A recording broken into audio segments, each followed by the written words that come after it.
My girlfriend is becoming obsessed with her dead dog. My girlfriend, 29 female, and I, 28 male, have been together for 4 months. She had a dog that died a few months before we met. I have only ever spent the night at her place. I live with my sister and her 2 kids, so it's a little chaotic at my place. GF has a small, 2 to 3 inches tall urn on her bedside table with the dog's ashes. Before she turns off her lamp to go to sleep, she always gives it a little tap on the top and says goodnight, as though she is talking to the dog. I think it's weird, but I have never said anything. We were supposed to go away for the weekend. On Friday I was watching her pack, and noticed she took the urn and put it in the top pocket of her backpack. I asked what she was doing.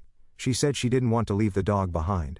I told her she was not allowed to bring the urn as it made me very uncomfortable. I didn't want to see it anytime we returned to our hotel room. I didn't want her talking to her dead dog after we've had intimacy before we go to sleep. It's weird, and frankly, she's been mourning this dog for too long.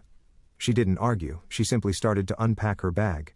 She told me to have fun on the weekend getaway, as she would not be coming. I asked if she was seriously choosing a dog's ashes over me. She said she was choosing herself over me, as I could have spoken to her with kindness and empathy but didn't. She also said that I didn't get to dictate how long she's allowed to grieve. Then she asked me to leave. She hasn't replied to my texts. I think she's overreacting. My sister said she can see both of our sides.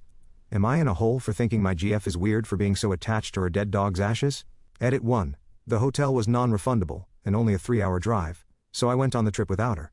Edit 2. She started seeing a psychologist around the same time we started dating. She hasn't told me any specifics, but she said the trauma of suddenly losing her dog brought to the surface other trauma in her past. This is why I think she has been mourning for too long. She is still attached to the dog, even after seeing a professional on a regular basis for several months. Update, and I'm sure this will make a lot of you happy. I get it. I'm an a-hole.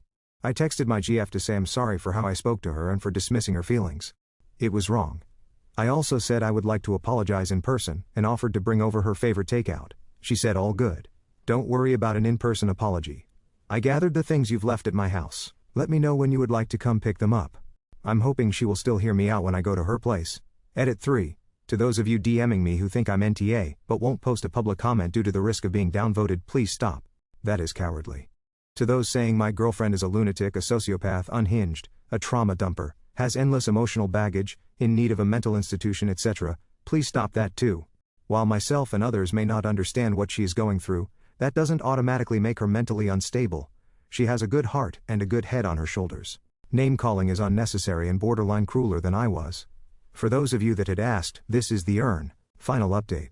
I shared this post with her, thinking it might help her see that I was wrong and am owning it, and maybe it would open the door to a discussion. That blew up in my face. I probably should have deleted some of the questionable comments I made in this thread. She texted to say, your things are now in a garbage bag on the porch. Pick them up sooner than later so they aren't stolen. Goodbye, my name. Please respect my wishes and don't text me anymore.